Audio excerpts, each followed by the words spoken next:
E aí, pessoal, como vocês estão? Então, vamos dar seguimento aqui ao nosso curso de elaboração do planejamento estratégico, né, pessoal? No nosso programa de integridade.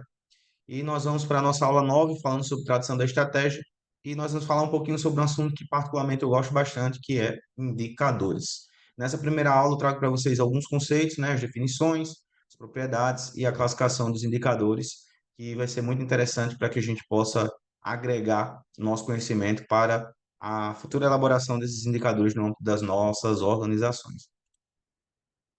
Então, eu começo aqui trazendo para vocês três conceitos relativos a indicadores, que é importante para que a gente saiba diferenciar, que seria o conceito de dados, de informações e o próprio conceito de indicadores. Então, começando por dados, pessoal. Dados, então, seriam uma informação disponível, mas que ainda não foi organizada ou manipulada e ela não tem foco na gestão. Então, é tudo aquilo que está à disposição para que a gente possa acessá-los e futuramente transformar em informações ou até mesmo em indicadores. Já as informações são esses dados, mas eles passaram por um primeiro nível de organização ou filtro e de acordo com um interesse específico. Então, através daquele dado, foi feito um tratamento, um filtro para que a gente possa tirar deles informações. E aí, com base nessas informações, a gente pode criar os nossos indicadores, pessoal, que seria uma variável crítica. É importante a gente ter noção de que os indicadores eles precisam tratar de situações críticas. Na nossa situação aqui da elaboração do planejamento estratégico, seriam indicadores de objetivos estratégicos, que por si só já trazem consigo sua relevância e criticidade, mas que precisa ser controlada pela gestão. Então, trata-se de informações que vão nos pautar a nível gerencial, pessoal.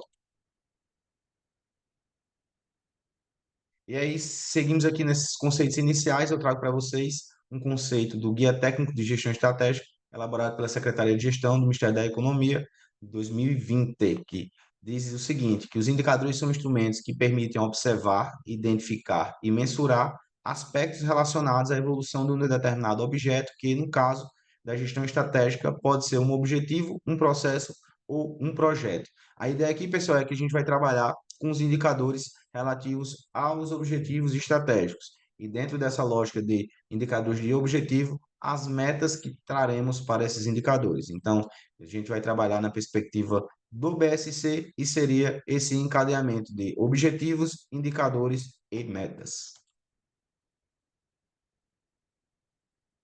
Então, qual seria a finalidade da instituição de indicadores de desempenho, pessoal? Então, eu trago para vocês aqui alguns pontos, obviamente, que não é taxativo, não são taxativos, é um rol meramente exemplificativo de qual seria a finalidade e objetivo para que a gente possa traçar esses indicadores. O primeiro deles seria analisar problemas estratégicos de forma proativa. Adiante, nós teríamos apoiar a busca de novos caminhos estratégicos através desses indicadores, a gente consegue identificar onde estamos, como estamos atingindo aquele objetivo, né? Onde estamos, qual lugar estamos situados em relação àquele objetivo, se estamos além do planejado, se estamos aquém, e com base nisso, a gente pode até mesmo buscar novos caminhos estratégicos, considerando esses indicadores. Apoiar o aprendizado da organização, comunicar as estratégias e as prioridades e orientar a tomada de decisão.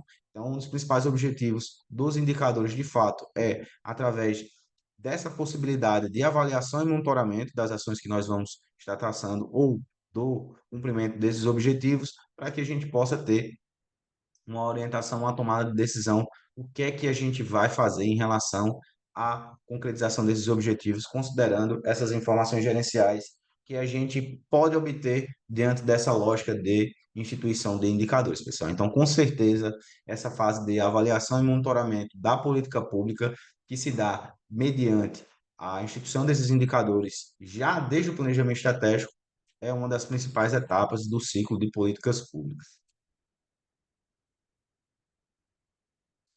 Então, eu trago para vocês aqui, pessoal, agora as propriedades de bons indicadores institucionais, né? Então, são alguns elementos, alguns conceitos que nós vamos trabalhar e que traz para um indicador essa qualidade. Então, a gente inicia com a utilidade, com a representatividade, com a confiabilidade da fonte, com a confiabilidade metodológica, com a disponibilidade, com a economicidade, simplicidade de comunicação, estabilidade, tempestividade e sensibilidade.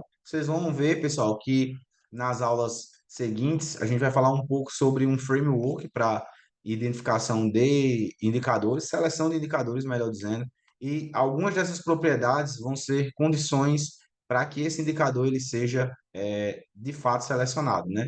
Que o pessoal gosta muito de utilizar a expressão uma condição sine qua non, né? Que é uma condição de existência.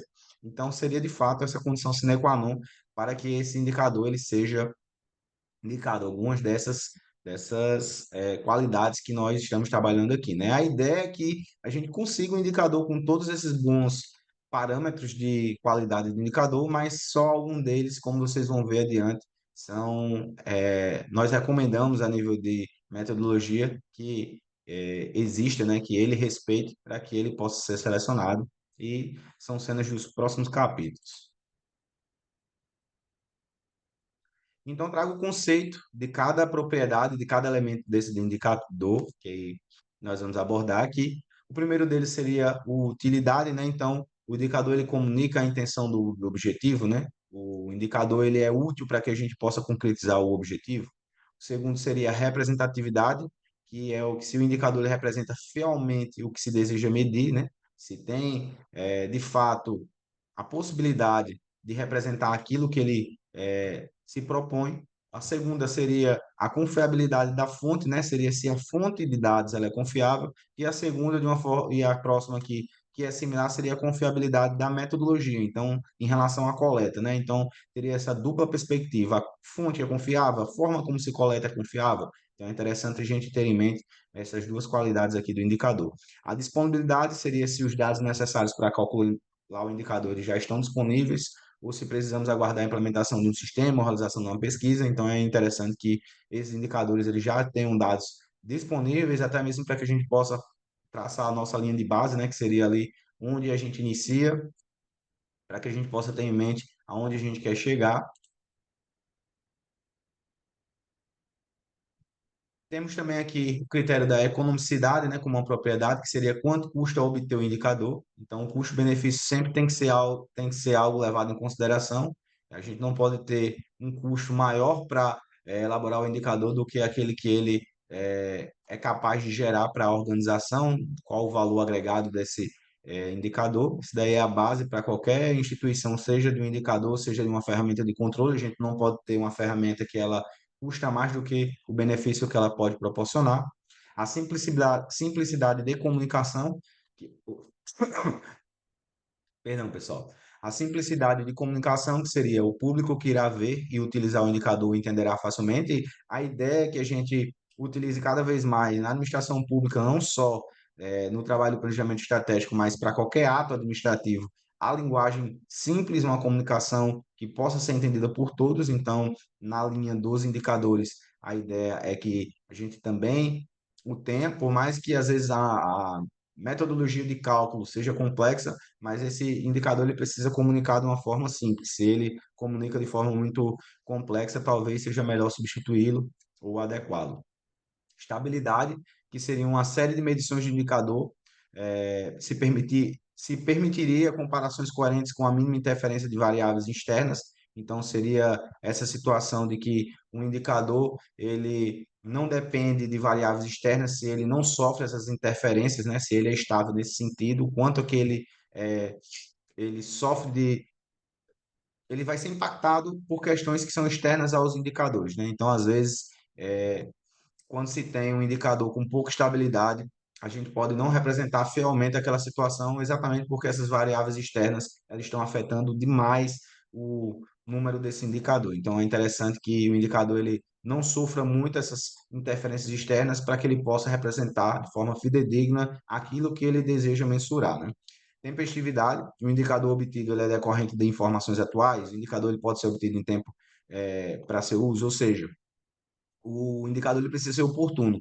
Se a gente está fazendo aferições para medir uma realidade que só vai sair daqui a 4 anos o resultado, talvez não seja dos mais interessantes. Inclusive, tempestividade é um dos elementos que a gente considera como essencial para essa elaboração do indicador, exatamente nesse sentido. A gente precisa medir a realidade de forma oportuna para que haja a possibilidade das tomadas de decisão a tempo, né, que sejam hábeis. Senão a gente vai ficar à mercê de informações gerenciais que não são mais úteis em decorrência do tempo.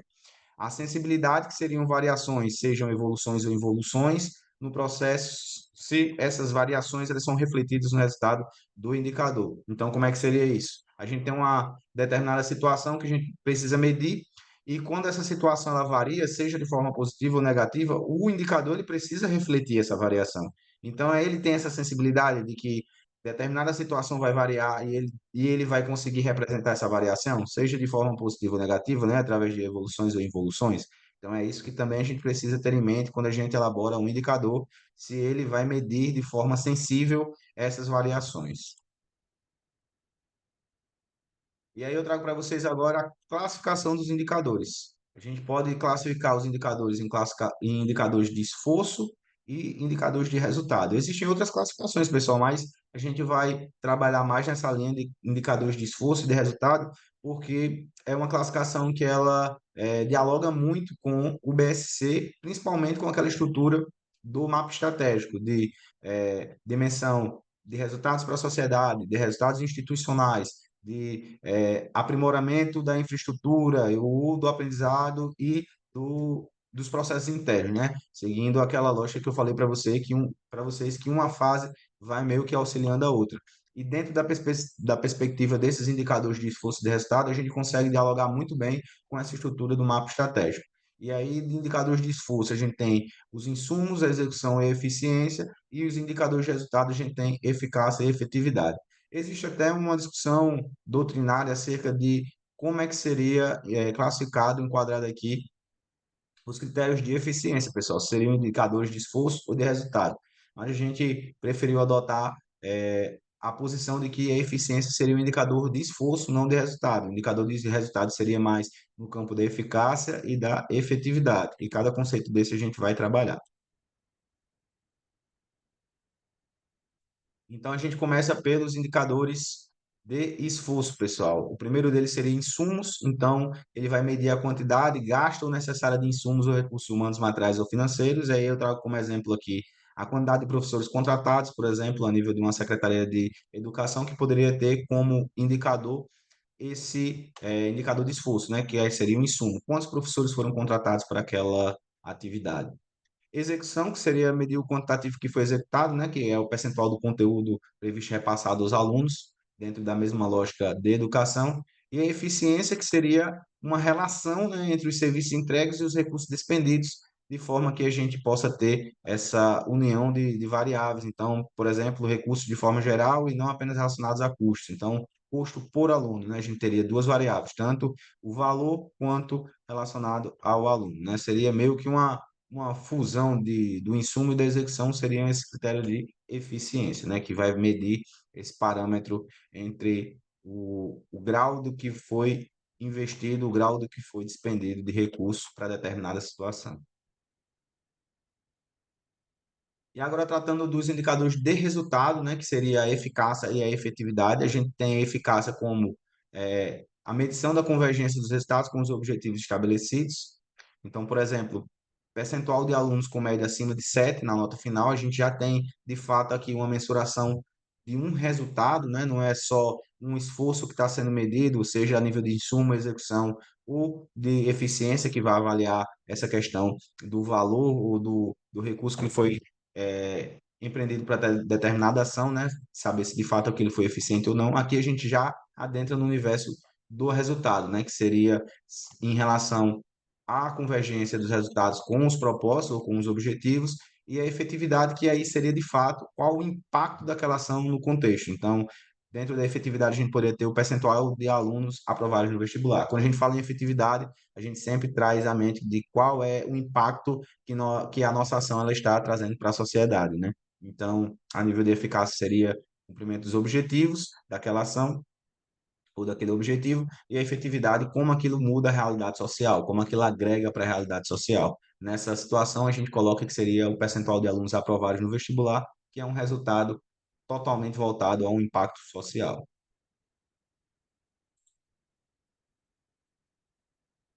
E a gente finaliza aqui então, pessoal, essa aula inicial, falando um pouquinho sobre os conceitos. Nós falamos sobre os conceitos de indicadores, né, e adentrando também dados e informações. Falamos um pouquinho sobre as propriedades, né, aqueles elementos que um bom indicador ele precisa observar. E por último, a gente tratou aí dessa classificação de indicadores, que é algo que a gente vai levar para as próximas aulas, tá bom, pessoal? Então, vamos para a próxima.